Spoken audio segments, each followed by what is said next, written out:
Saya sedang ngebailan. Tolong jangan ganggu saya. Kurang lebih begitulah catatan yang tertempel di pintu kamar seorang pemuda Cina bernama Yan Jie. Seperti kebanyakan anak muda lainnya, Yan, yang kini berusia 28 tahun dan tinggal bersama temannya di Shanghai, sedang menjalankan sebuah gerakan yang sedang naik daun bernama bailan.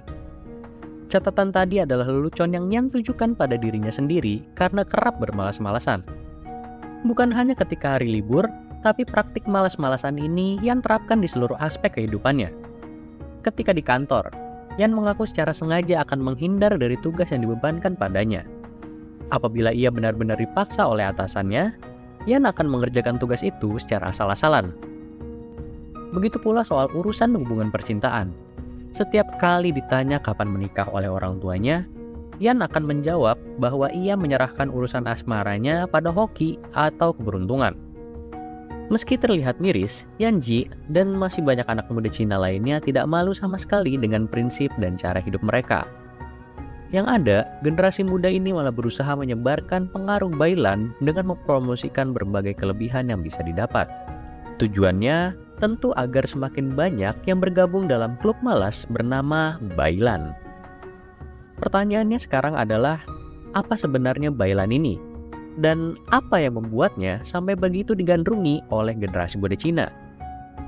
Bailan dalam konteks perilaku masyarakat adalah gerakan sosial modern di mana anak muda Cina yang secara sadar menyerah untuk menjalani hidup karena situasi yang mereka alami dianggap sudah tidak ada harapan.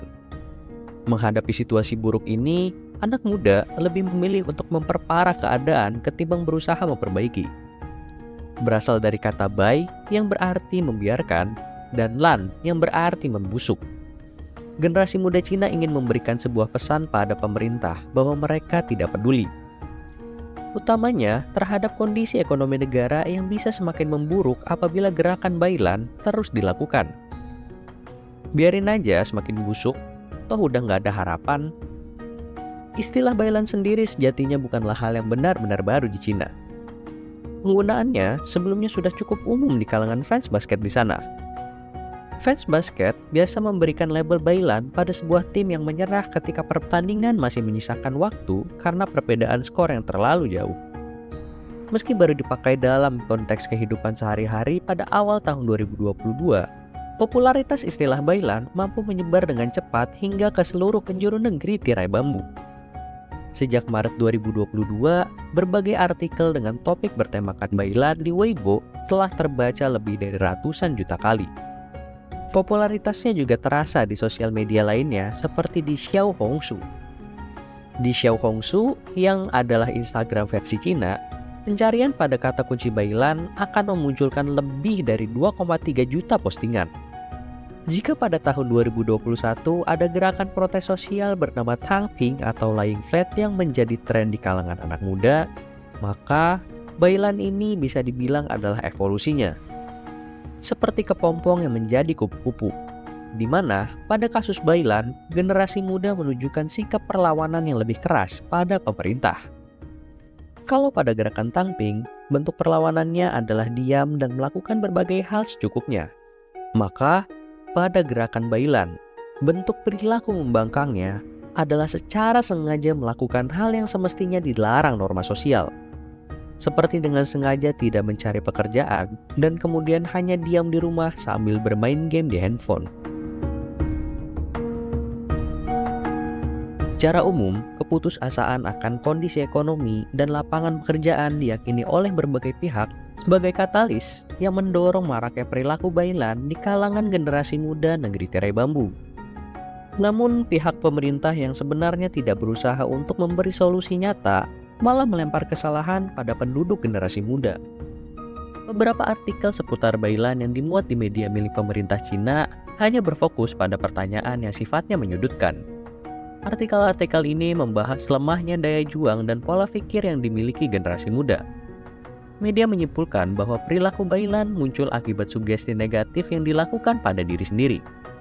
Hal ini mencerminkan mentalitas yang lemah karena generasi muda Cina terus mengatakan pada diri mereka sendiri bahwa mereka tidak bisa. Yang akhirnya membuat individu jadi mudah menyerah dan mengadopsi gerakan bailan. Namun, narasi tersebut ditolak mentah-mentah oleh generasi muda yang merasakan sendiri ketidakpastian kondisi ekonomi negara mereka. Perseteruan pun muncul antara pemerintah dan masyarakat. Jika media berpendapat bahwa perilaku Bailan disebabkan mental yang lemah, generasi muda menganggap Bailan menjadi populer karena hidup di Cina modern semakin hari semakin tidak masuk akal. Harga tempat tinggalnya semakin tinggi yang diperparah dengan lapangan pekerjaan yang semakin sedikit. Per April 2022, jumlah pengangguran berusia 16-24 tahun di Cina bahkan mencapai angka 18% dari total populasi. Sebuah rekor tertinggi sejak angka pengangguran resmi menjadi statistik. Sebuah post dari netizen Cina ini mampu memberikan gambaran rasa frustasi yang dirasakan generasi muda di sana. Susah cari kerja setelah lulus kuliah tahun ini? Oke, gua bakal Bailan aja. Diam di rumah dan nonton TV seharian. Meski terkesan santai, gaya hidup Bailan ternyata tidak sepenuhnya tanpa efek negatif. Dalam wawancara dengan Young Post, Chen Fung, yang merupakan direktur dari Jadis Blurton Family Development Center Hong Kong, telah mewanti-wanti generasi muda akan bahaya yang ditimbulkan gaya hidup ini, terutama bahaya jangka panjang. Menurut Fung, meski Bailan memberikan hidup yang lebih rileks dan tenang dalam jangka pendek, hal tersebut hanyalah ilusi 1 atau 2 tahun saja. Rasa bosan dan tidak puas yang muncul ketika hidup seperti ini dilakukan bertahun-tahun nantinya bisa berefek negatif pada kesehatan fisik dan mental individu. Hal ini diakibatkan pola hidup orang Bailan yang lebih banyak diam dan tidur. Dari aspek fisik, tubuh yang terlalu banyak tidur dan diam akan menjadi lemah dan beresiko terkena banyak penyakit. Sedangkan dari sisi mental, hidup dengan tidak melakukan apa-apa akan berujung pada perasaan hampa yang mampu memicu depresi. Tentunya ini bukan bayangan yang ada di benak dari anak-anak muda yang saat ini sedang ngebailan. Masa depan Cina berada di tangan generasi mudanya. Kalimat tersebut diucapkan sendiri oleh Presiden Xi Jinping dalam pidato motivasionalnya di bulan Mei 2022. Pidato yang awalnya bertujuan untuk memberikan dorongan pada generasi muda Cina agar berusaha lebih keras ini malah menjadi bumerang. Karena apa yang terjadi kemudian adalah jauh dari kata pantang menyerah. Generasi muda mungkin menjadi termotivasi, namun ke arah yang salah. Merasa pemerintah dan presiden mereka hanya bisa berorasi tanpa memberikan solusi. Muda-mudi Cina malah semakin menjadi-jadi dalam melancarkan gerakan Bailan. Tentu sangat menarik untuk melihat bagaimana kelanjutan pertandingan tarik tambang antara pemerintah dan generasi muda di Cina. Apakah pemerintah akan melunak dan memberikan solusi, atau malah pelaku Bailan yang akhirnya tidak kuat lagi dalam menjalankan gaya hidupnya?